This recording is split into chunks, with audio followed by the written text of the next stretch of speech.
So 3 linggo na lang po mga idol ang hihintay natin at magaganap na ang laban nila former 3 Division World Champion John Riel Cuadro Alas Casimero kay Luis Pantera Neri.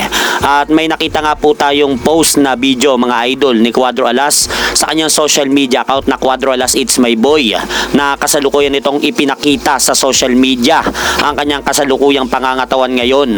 At sa post ng video na yan, makikita po natin na solid na po mga idol ang pangangatawan ngayon ni John Riel Casimero habang ipiniplex nga po nito ang kanyang pinaghirapan na katawan matapos ang 2 buwan na pag-eensayo nito at training sa nalalapit niyang laban sa darating na April 18 kontra kay Luis Neri.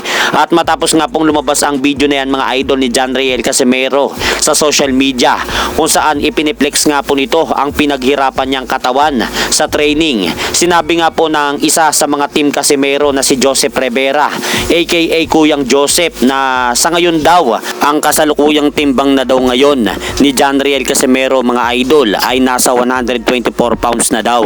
So kung totoo nga po ang sinabi ni Joseph Rivera mga idol sa kasalukuyang timbang na yan ni Cuadro Alas, bale 2 pounds na lang ang ibabawas sa timbang ni John Riel Casimero. Dahil kung susumahin po natin mga idol, ngayong araw may 3 linggo pa ang team Casimero para makuha nila ang tamang timbang sa araw ng weigh-in nila ni Luis Pantera Neri. Pero matapos nga pong sabihin yan mga idol ni Joseph Rivera ang kasalukuyang timbang na yan ni Cuadro Alas, ay marami pa rin pong hindi naniniwala na makukuha ni John Riel Casimero mga idol ang tamang timbang. Kaya abangan na lang po natin ang kanilang magaganap na official and final weigh-in nila John Riel Casimero at Luis Pantera Neri.